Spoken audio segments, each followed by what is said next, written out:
सामुदायिक स्वास्थ्य केंद्र शहपुरा में आयुष्मान वितरण की राशि में करोड़ों का हुआ भ्रष्टाचार। डॉक्टर और कर्मचारी बीएमओ के खिलाफ हुए लामबंद। डॉक्टर और कर्मचारी कलेक्टर कार्यालय पहुंचकर मामले की जांच को लेकर लगाई गुहार। डिंडौरी जिले के सामुदायिक स्वास्थ्य केंद्र शहपुरा में आयुष्मान वितरण की राशि में करोड़ों का भ्रष्टाचार किया गया, जिसका खुलासा शहपुरा अस्पताल में पदस्थ डॉक्टर दिलेश्वर सिंह मार्को और डॉक्टर अंकित वर्मा और कर्मचारियों ने कलेक्टर कार्यालय पहुंचकर किया।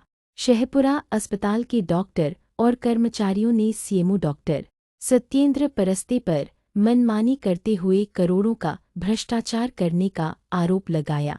आपको बता दें कि आयुष्मान भारत की राशि वितरण में मनमानी ढंग से शासकीय पैसे की होली खेलते हुए जमकर रबड़ी बांटी गई और अस्पताल में मरीज दवा के लिए भटकते रहे। डॉक्टर और कर्मचारियों ने आयुष्मान भारत को लेकर बड़ा खुलासा करते हुए प्रशासन से कार्यवाही को लेकर गुहार लगाई है। सामुदायिक स्वास्थ्य केंद्र शहपुरा से आए हुए हैं, हमारी डॉक्टर और स्टाफ नर्स की टीम है। तो हम जो आयुष्मान भारत योजना जो चली हुई है, उसको जो राशि आती है उसमें जो गड़बड़ी है उसके लिए हम यहाँ पे इकट्ठे हुए हैं।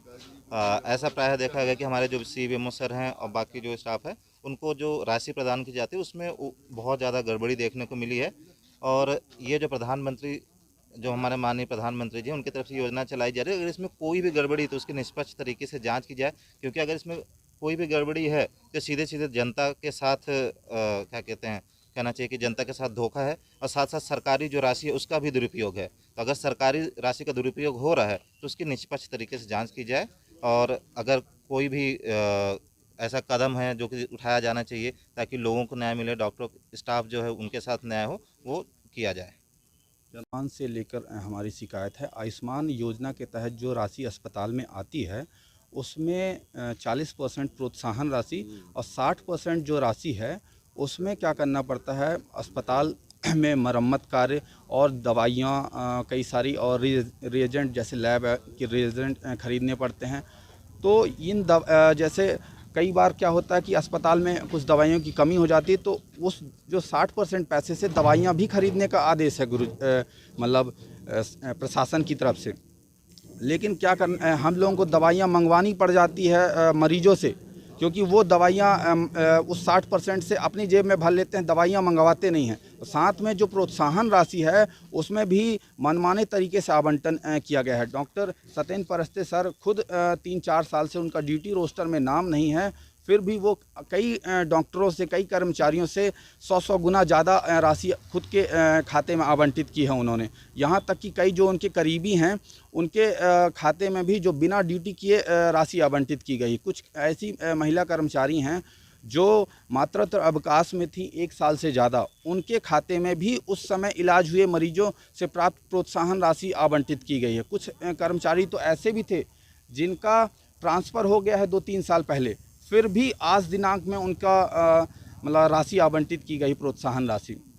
और साथ में ये है कि डॉक्टर सत्येंद्र परस्ते सर केवल MBBS हैं और लेकिन उन्होंने पोस्ट ग्रेजुएट डिग्री के हिसाब से जो प्रोत्साहन राशि मिलती है वो फर्जीवाड़ा करके मेडिकल स्पेशलिस्ट के रूप में प्रोत्साहन राशि ली है। ये कब से चल रहा है फर्जीवाड़ा और कितनी राशि का फर्जीवाड़ा अभी तक किया जाता है? ये आयुष्मान भारत योजना लगभग 2018 से स्टार्ट हुई है और मुझे लगता है अनुमानित ये 2-3 करोड़ के आसपास का फर्जीवाड़ा है। तो विभागीय अधिकारियों को आपने कहाँ शिकायत की? मैंने नोडल जो हमारी डिंडौरी की नोडल अधिकारी मैम है आयुष्मान भारत की, उनको लिखित में सूचित किया है। साथ में हमने SDM शहपुरा सर को सूचित किया है अपनी शिकायत पे, और अभी आज हम कलेक्टर सर के पास आए हैं। ये जो आरोप लगा रहे हैं इसके कोई तथ्य, कोई फैक्ट? हाँ, हमारे पास अक्टूबर-नवंबर माह के 2 विवरण हैं डिस्ट्रीब्यूशन के, वो हम आपको प्रोवाइड करवा देंगे। क्या होगी उसमें किन कर्मचारियों को कितनी प्रोत्साहन राशि आवंटित की गई उस माह में, वो उसका विवरण है। आप लोगों की क्या मांग है? हमारी ये मांग है कि इस आयुष्मान से संबंधित जितनी भी राशि आई है उसकी जांच की जाए कि उसको कहाँ खर्च किया गया और उसको जनहित में इस्तेमाल किया गया कि बस अपनी जेब भरने में इस्तेमाल हुआ, और साथ में प्रोत्साहन राशि जो कर्मचारियों में डिस्ट्रीब्यूट होती है वो मनमाने तरीके से जो आवंटित किया गया उसकी जांच की जाए कि कौन पात्र है कौन अपात्र थे, उनको भी डिस्ट्रीब्यूट किया तो इसकी जांच कर जो अगर दोषी पाए जाते हैं तो उन पे सख्त से सख्त कार्रवाई की जाए। वो यार आराम से थोड़ी भग रही है। चलो हाँ यस शेखपुरा सामुदायिक स्वास्थ्य केंद्र से कुछ डॉक्टर नर्सिंग स्टाफ आए हैं, उनका कहना है कि आयुष्मान भारत योजना के तहत जो प्रोत्साहन राशि है उसमें बड़ा फर्जीवाड़ा हुआ है। नहीं देखिए, मेरे को ये जो सूचना है मीडिया के माध्यम से ही प्राप्त हुई है। हमारे पास तक अभी वो लोग नहीं आए हैं कोई भी, और ना ही मेरे पास कोई ऐसा पत्र आया है। जबकि हमारे यहाँ जो आयुष्मान की नोडल ऑफिसर हैं उनके द्वारा जब मुझे जानकारी दी गई तो मैंने कहा कि भाई आपने उनको ऐसा बोलना था कि पहले अपने विभाग के अधिकारी को सूचित करें, सबसे पहले मीडिया में बातों को प्रेस कर रहे हैं। तो उसने कहा कि मेरे द्वारा भी यही उनको समझाइश दी गई है। तो ठीक है, अब जैसा भी है मीडिया भी एक चौथा स्तंभ है, हमारे सब जिम्मेदार लोग हैं।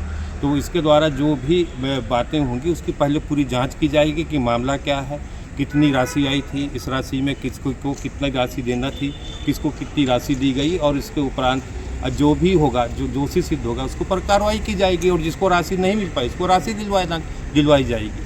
क्या लगता है आयुष्मान भारत योजना? देखो, एक बिना बैठे आप के आरोप लगाने से आप ये नहीं कर सकते जब तक, क्योंकि मेरे हाथ के नीचे से मामला नहीं आया, मेरे ऑफिस में राशि जमा नहीं होती।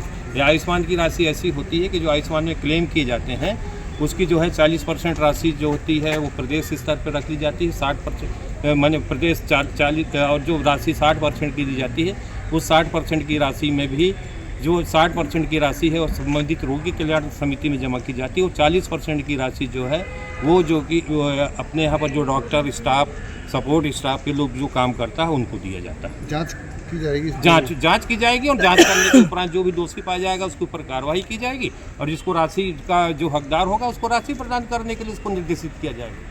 आप विभागीय अधिकारियों को न बताने के पीछे क्या वजह लगती है कि आप आपसे शिकायत नहीं करे उन्होंने? अब मेरे को तो इसका कोई कारण समझ में नहीं आया है कि वो विभागीय अधिकारी को क्यों ना बता कर सीधे मीडिया को बता रहे हैं। आप लोग भी स्वयं देखते हैं कि कोई भी चीज़ आप तक जब आती है जब पहले आदमी अपने हाथ पर मार लेता है और उसके बाद कुछ नहीं होता है।